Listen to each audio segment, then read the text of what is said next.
नमस्कार बच्चों, कैसे हैं? ओके, तो रिक्वेस्ट करूंगा यदि आप चैनल पे हैं तो प्लीज चैनल को सब्सक्राइब, लाइक और शेयर कर लीजिएगा। साथ में घंटी का आइकन जरूर दबा लीजिए। ओके, चलिए बच्चों, साथ में नोटबुक पेन जरूर रखिएगा। आज हम लोग पढ़ने वाले हैं वाष्प दाब को प्रभावित करने वाले कारक में देखिए purity of liquid.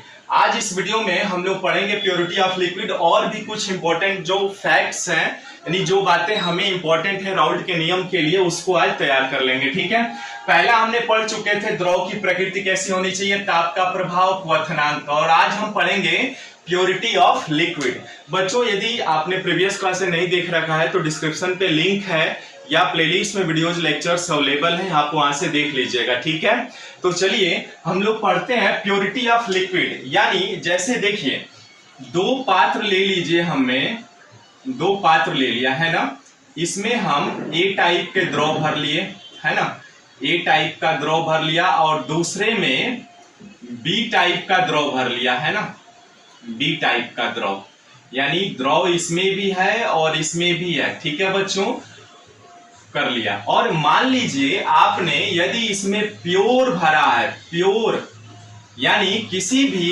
Purity of liquid का जो वेपर प्रेशर होता है वो क्या होता है, इसका सॉल्यूशन जब आप बनाएंगे तो इसमें प्योरिटी ऑफ लिक्विड, जैसे दो पदार्थों का द्रव का लेकर के आपने सॉल्यूशन बना लिया, और इसमें यदि किसी द्रव की प्योरिटी, आपने प्योर द्रव लिया है आपने, तो प्योरिटी ऑफ लिक्विड की जो वेपर प्रेशर होती है वो बहुत हाई होता है बच्चों।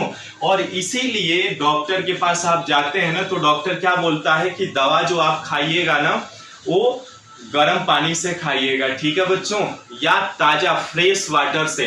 जैसे गांव देहात में यदि हैंडपंप हो तो हैंडपंप को एक दो बाल्टी पानी निकाल करके गिरा दीजिए और उसके बाद पानी लीजिए, तो वो ताजा होता है ना। उसके देखेंगे आप नदी के ग्लास में भर करके या कांच के ग्लास में देखिएगा तो उसके जो कण होते हैं ना कूदते हुए दिखाई देते हैं, है ना। यानी प्योरिटी ऑफ लिक्विड का जो वाष्प दाब होता है ना वो बहुत अधिक होता है बच्चों। ठीक है, अब देखिए एक क्वेश्चन और पूछता हूं आपसे कि क्या जो वाष्प दाब है वो आपके दो कंटेनर है ना, दोनों कंटेनर में ये छोटा कंटेनर हमने ले लिया है ना, इसमें द्रव भरा हुआ है, और एक बड़ा कंटेनर ले लिया हमने है ना, इसको बंद कर दिया, इसको भी बंद कर दिया, यानी इसमें ए है और बी है, इसमें भी द्रव भर लिया है ना बच्चों। तो अब क्या होगा, इनमें इनका वेपर प्रेशर किस द्रव का अधिक होगा, एक का होगा या दूसरे का होगा, ए का होगा या बी का होगा, कमेंट्स में बताइए। देखिए इसमें आपने एक छोटे कंटेनर में द्रव भर लिया और दूसरे में एक बड़ा कंटेनर है जो इसकी तुलना में ये बड़ा है। ठीक है, इसमें भी द्रव भरा हुआ है, तो इन दोनों में वाष्प दाब किस द्रव का अधिक होगा, ए का होगा या बी का होगा, बताइए कमेंट्स में। दोनों का वाष्प दाब क्या होगा, बराबर होगा, है ना, क्योंकि जो वाष्प दाब है वो इनके पात्र के आकार पर नहीं निर्भर करता है। पात्र के आकार पर वाष्प दाब बच्चों निर्भर नहीं करता है, वाष्प दाब निर्भर नहीं करता है बच्चों। ठीक है, तो इस चीज को ध्यान रखिएगा, निर्भर नहीं करता है। ठीक है, अब देखिए इन पात्रों के आधार पर ना पदार्थ दो तरह के होते हैं बच्चों। पदार्थ, इसके कॉन्सेप्ट बेस पे बता रहा हूं, पदार्थ दो तरह के हो गए। कौन कौन से, पहला वाष्पशील पदार्थ है ना, वाष्पशील पदार्थ, और दूसरा क्या होगा, अवाष्पशील पदार्थ है ना, अवाष्पशील पदार्थ यानी वाष्पशील पदार्थ। अब देखिएगा यहाँ पे, अब इसके बाद जो लेक्चर्स आएंगे ना हम पढ़ेंगे उसमें विधिवत बहुत अच्छे से। जो राउल्ट का नियम है ना बच्चों वो वाष्पशील पदार्थों पे ही लागू होता है, अवाष्पशील पदार्थों पे नहीं लागू होता है, क्योंकि हम जानते हैं हेनरी का नियम है ना, हेनरी का नियम एक तरफ रखिएगा और दूसरी तरफ राउल्ट का नियम। जब हम लोग राउल्ट का पढ़ लेंगे तो उसके बाद इसकी कंपेयर करेंगे, देखिएगा।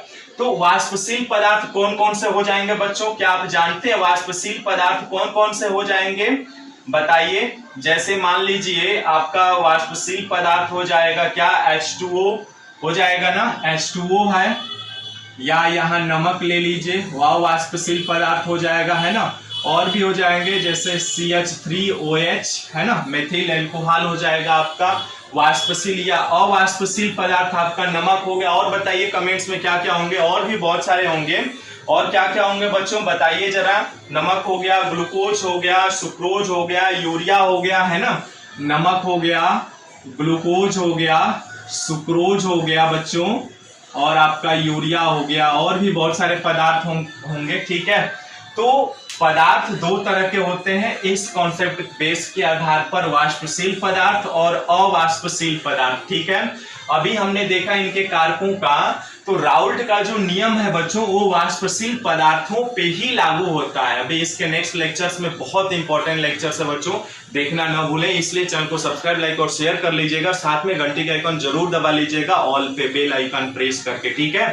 तो जो राउल्ट का नियम है ना बच्चों, वाष्पशील पदार्थों के पे ही लागू होता है, ठीक है।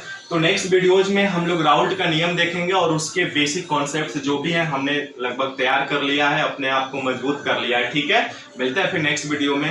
नमस्कार, थैंक्स फॉर वॉचिंग।